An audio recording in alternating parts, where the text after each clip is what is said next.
Seguimos con la clase 22, esta será la parte 5. Un ejemplo de un sistema de partículas sobre el cual actúan fuerzas externas. Los anteriores eran sistemas aislados, este es un sistema no aislado. La situación es esta. Dos masas iguales, las llamo M1 y M2 para rastrearlas, pero son las dos iguales. Si hace falta la llamo M.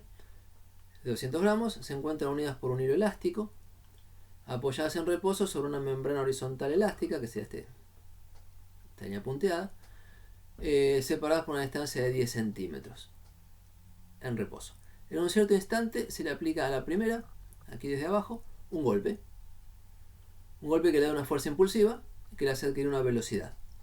En el lapso de un milisegundo, bien breve, la masa 1 adquiere una velocidad hacia arriba de 8 metros sobre segundo.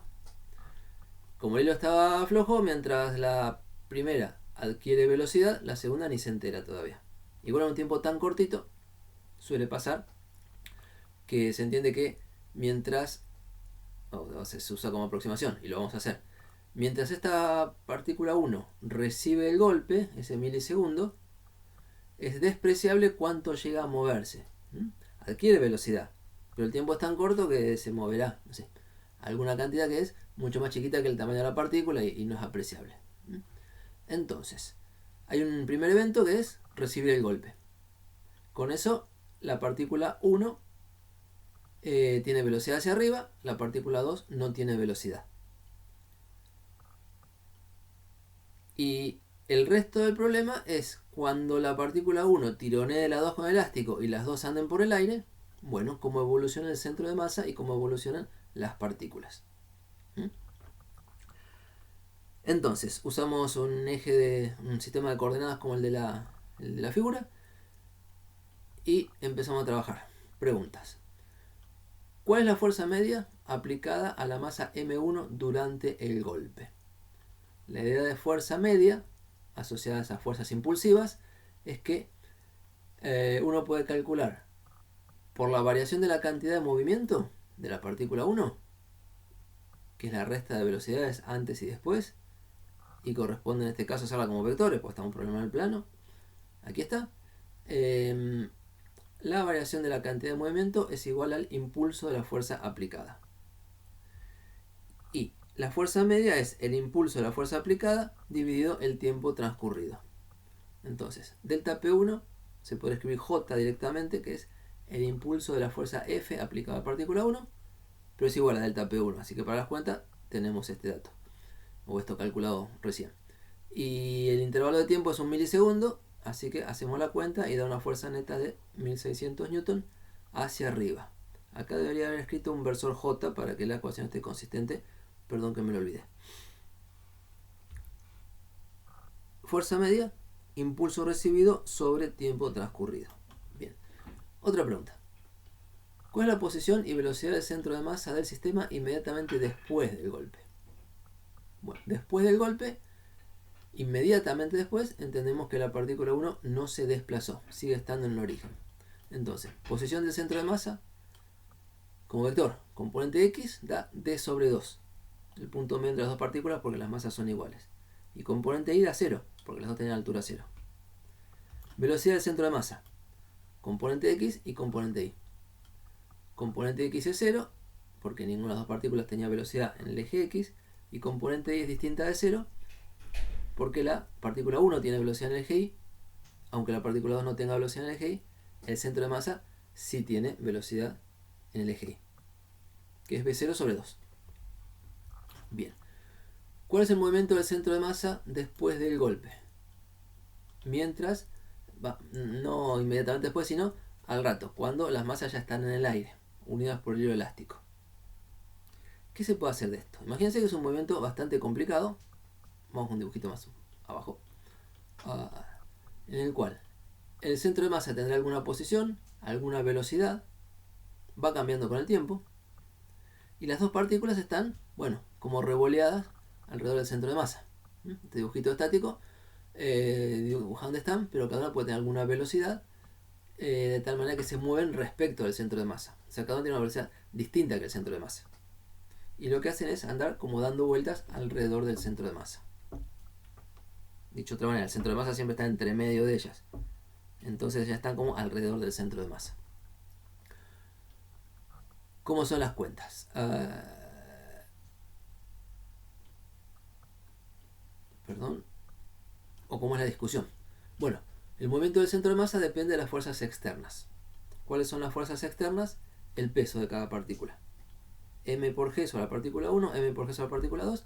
Sobre el sistema actúa una fuerza neta 2M por G, apuntando hacia abajo y hecha por la Tierra. Entonces, eso da la aceleración del centro de masa. Tengo escrito aquí.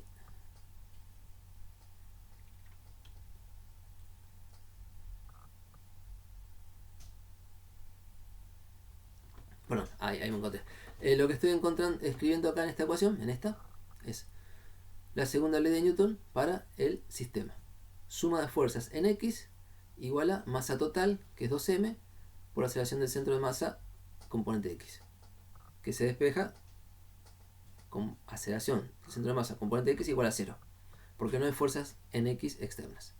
En el eje Y, la suma de fuerzas dice menos mg para una partícula, menos mg para la otra, igual a masa total 2m por aceleración del centro de masa en Y. Y se despeja que la aceleración del centro de masa, componente Y, es igual a menos g, o sea, la aceleración de la gravedad apuntando hacia abajo. Es decir, el centro de masa de estas partículas atadas por elástico se mueve con la aceleración de la gravedad. Se mueve como sabíamos desde la... bueno, en este caso la práctica 2, porque es un tiro vertical. Si fuera con dos componentes, la velocidad inicial sería un tiro oblicuo, como vemos en la práctica 3.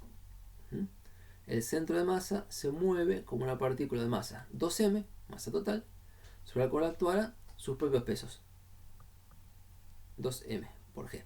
Y la aceleración es g. Entonces, podemos trabajar tranquilos con las ecuaciones de movimiento con velocidad constante.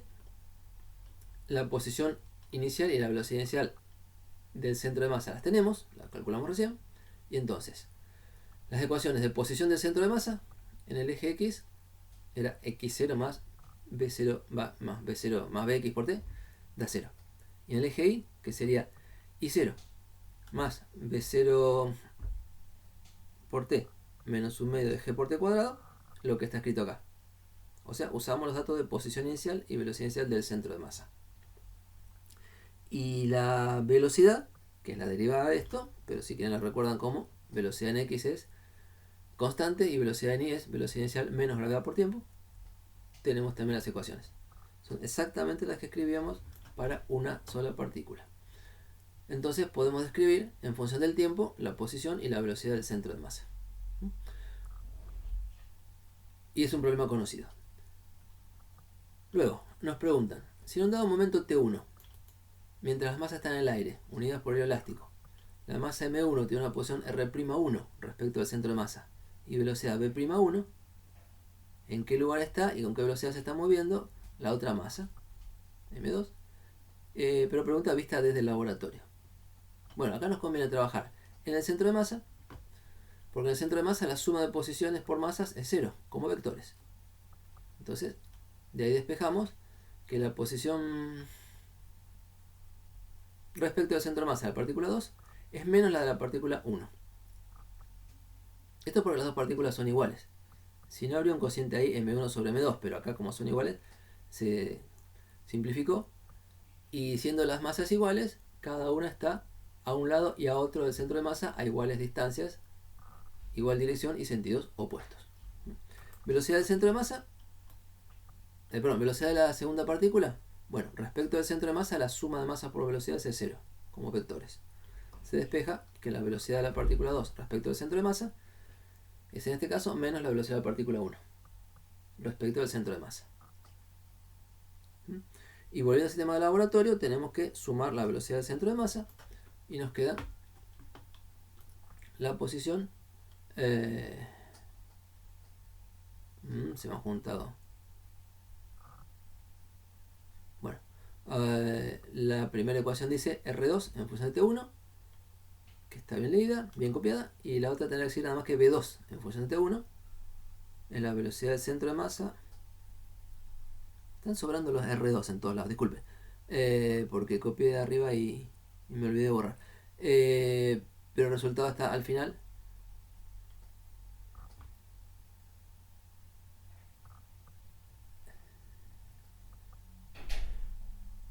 La velocidad de la partícula 2 respecto al laboratorio es la velocidad del centro de masa más la velocidad 2', que están copiadas al final.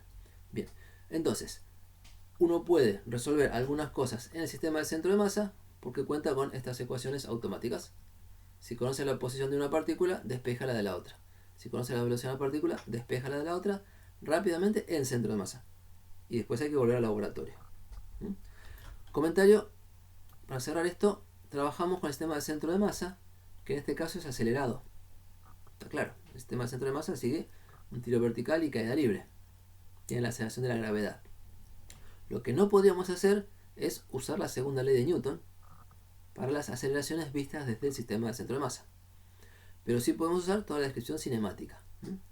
Y acá lo que hicimos fue usar relaciones entre las posiciones de las partículas y de las velocidades de las partículas, que son automáticas en el sistema del centro de masa y valen incluso cuando está acelerado. ¿Ok? Cerramos este ejemplo.